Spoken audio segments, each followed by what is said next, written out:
Tyler's story. Before we begin, Biff, Chip, Kiba, and friends are training to be time runners.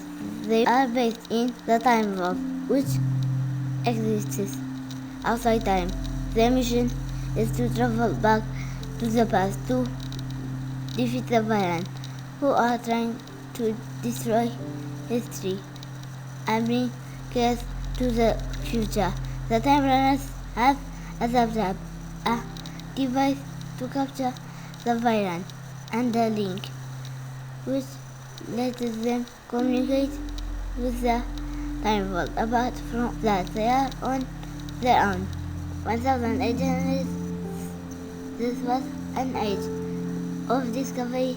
Scientists were making important discoveries about the way the world works. They began to realize that everything in the world is made up of a few simple elements like oxygen. This news gripped people's imagination. Everyone wanted to learn about science. Chapter 1. It's a bomb, yelled Tyler. It is going to blow the place up. Get everyone out. He raced towards the line of fizzing flame and sparks. Stamp on it, he shouted. It's a fuse. In front of him was an open trapdoor. Then he was falling into a dark space. His body twisted, his arm jerked as Tyler hit the ground. He felt an aggravating pain. Tyler said immediately, "Wake up!" Tyler was asleep in an armchair in the library with a book on his lap. He opened his eyes. "I was having a bad dream," he said. He began to rub his leg. "I get this ache in my leg ever since the accident." Luna frowned. "What accident?"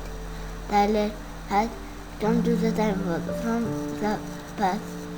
Who was he, and what was his story? Kiba was messing about in Tyler's techno chair. He sped through the library as Nedem appeared in the doorway carrying a chessboard set out in a game. "That was half finished, please," shouted Kiba. The techno chair ceded. Nedem sprang aside, but the chess pieces flew off on the floor. "Kiba, you idiot!" Nedem shouted. "You've ruined our game." Kiba jumped out of the chest and began to pick up the chess pieces. "And I was winning," complained Nedem. "Don't worry, Nedem," said Tyler. "I'll put them back. I can't remember where the pieces went." Tyler's words made Nedem even closer. "You're too clever by half, Tyler," he shouted. "And Kiba, you're just a pest. Now say sorry." Kiba threw the chess pieces back on the floor. "I won't. You're a pain, Nedem." "Hey, stop it," said Luna. "We don't want any trouble in the time vault." Chapter 2. Biff and Biff were playing pool in the games room. Biff took a well shot. The cue ball flew into the air. There was a tearing sound as Biff's cue ripped a long tear in the cloth. "Biff," shouted Biff. "That was stupid." "Don't call me stupid," said Biff hotly. At that moment, the link in Biff's pocket burst. Biff's link went off to an emergency. Biff gasped. The link was a high-tech communication device. Biff snapped it open. Luna had sent everyone a message. "Treat urgent meeting library in 10 minutes." Chapter 3. When everyone had arrived, Mama said something about us to stop. We're beginning to fall out. She was right. They had been having fun. Things had got out of hand. Shiba stared at the floor. Biff looked uncomfortable. Biff didn't agree. Come on, Wilma, he protested. We're just letting off steam. It is boring, with nothing to do. Boring, shouted Tyler. You know, nothing. Try living like I did once, with no proper home, no books, TV, computers, mobile phones. Imagine no place to wash yourself or go to the loo. Imagine huddling in a damp, stinking shelter with no bed to sleep in. Imagine just sitting there, cold and hungry, staring at the rain all day. Then you'd know what boring means. They looked at Tyler in surprise. Biff hands his head. Sorry, Tyler, I didn't know my mother used to get cross if I said I was bored, said Tyler. You haven't spoken about your mother or father before, said Wilma gently. Tyler sniffed. That is because I am an orphan. Both my parents are dead. There was an awkward silence. Tyler went on. If I tell you my story, maybe you will see how lucky you are. This is the story, Tyler told them. Chapter 4. My mother was beautiful. She was French. My father was an officer in the British Navy. He was killed at sea in 1801.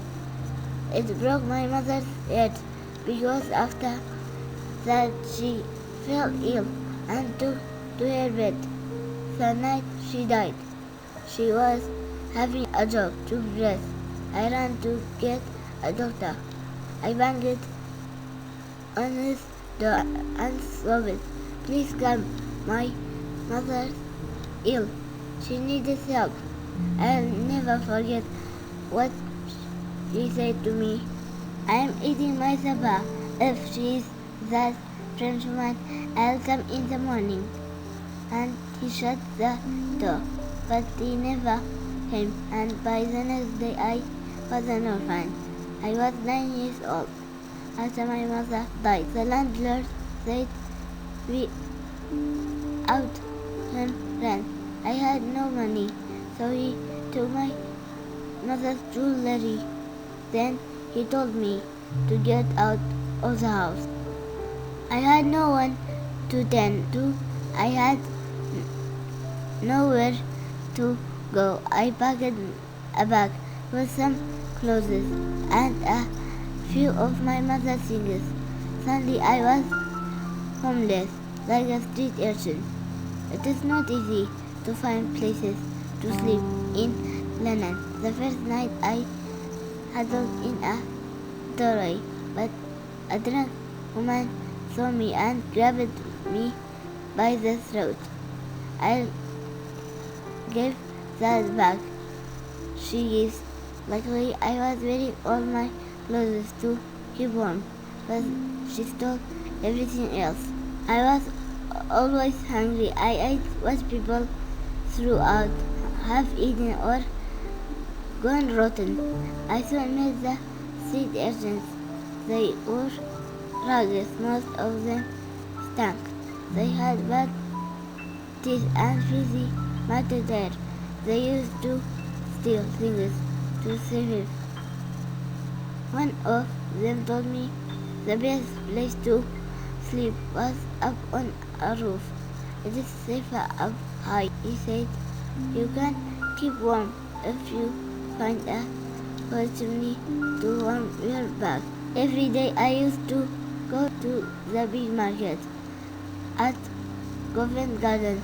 Stuff from all over the world came up the Thames by boat and was sold at the market, silks, spice, china, colored glass, every even thing is like monkey and parrot. I tried to keep myself clean and tidy. I didn't want to look like a street urchin. They stole things and people chased them away. I did jobs around the market. I might get paid with an apple or a stale cake. Once a woman gave me a farthing. It will not much. I bought a broken comb. Chapter 5. One day there was bad news. It was 18th May 1803. Britain declared war on France. Napoleon's army was getting ready to invade England. I was reading about this in a newspaper when a man said, "I can't read, so I'll give you a farthing to read that to me." "I'll read it to you for a penny," I said. "How about a half penny?" he replied. So I did. It was easy money. It was hard to keep warm at night. One day I stopped outside a big building called the Royal Foundation. It was where people went to read books and learn things. People were outside, queuing up to hear a science lecture about magnets. "Is the lecture free?" I asked a man. "Yes, anyone can go in," he said. Good, I thought. If they let me in, I'll have somewhere warm to sit for an hour. I went to the lecture. I was amazed at the things magnets do, the way they have a force field or make a swinging metal arrow point to the north. After that, I went to other lecture. One was on stars and planets. Sometimes I went into the library to read, but on some days the place was shut. Important people like scientists, explorers, or writers would meet there. For beginners, I was pretty good at climbing onto the roofs of buildings by now, and at the back of the Royal Foundation, I saw a half-open window high up on the roof. I shot up and found I could slip through the window into the attic. It was crammed full of junk, but in the corner was a pile of dusty old curtains. At last, I had found a dry, warm place to sleep. That was after a week. I began to feel brave. So one moonlit night, I crept down the narrow attic steps to explore the building. It was like a great house that a lord might live in. It had a wide staircase with portraits on the wall. It was dark and silent, but I crept like a mouse. I didn't know if anyone was living there. Downstairs, there had been a late dinner. No one had cleared away. Leftover food was still on the table: meat, bread, jellies, and fruit. I was ravenous. I began to tuck in, but suddenly I froze.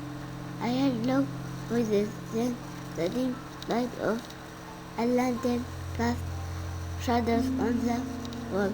A man and a woman were prowling through the dark room. I dived under a table. My heart beat like a drum. To my surprise, they were speaking French. "I speak French." I heard words like flames, fire, and something about France.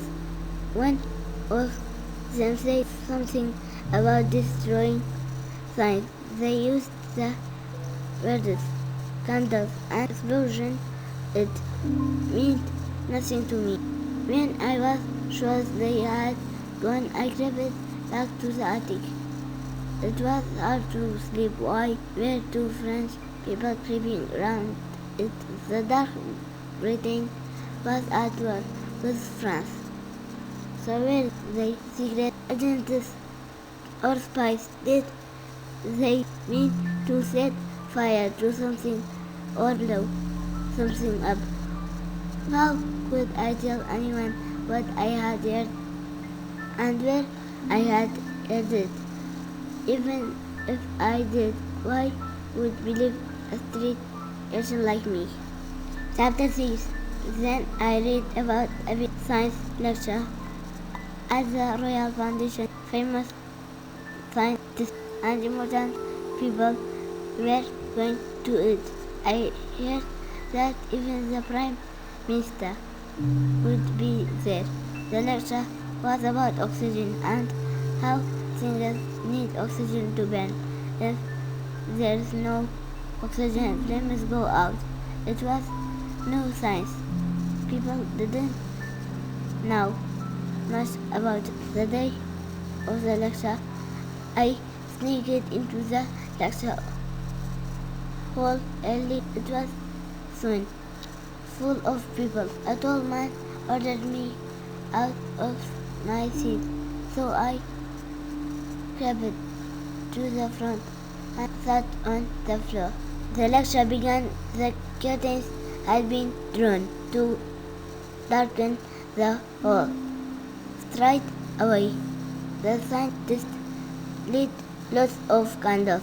He said that oxygen was one of the elements in the air. Things like candles could not burn without it. A candle went out when there was no air. A gleaming ember burst into flame when it was put into pure oxygen. Then I remember the French people had said fire and flame. They had said destroy science. They had said explosion. My hair raised. Had they been plotting to cause an explosion during the lecture? Suddenly a candle began to spark. I saw it at once, a trail of dark powder running along the floor. Gunpowder. The trail led to some heavy velvet curtain. Behind the scientist, the sparks from the speeding candle began to fall near the gunpowder. My father had told me about gunpowder and how a single spark would set it off. I knew I had to do something. It's a bomb, I yelled.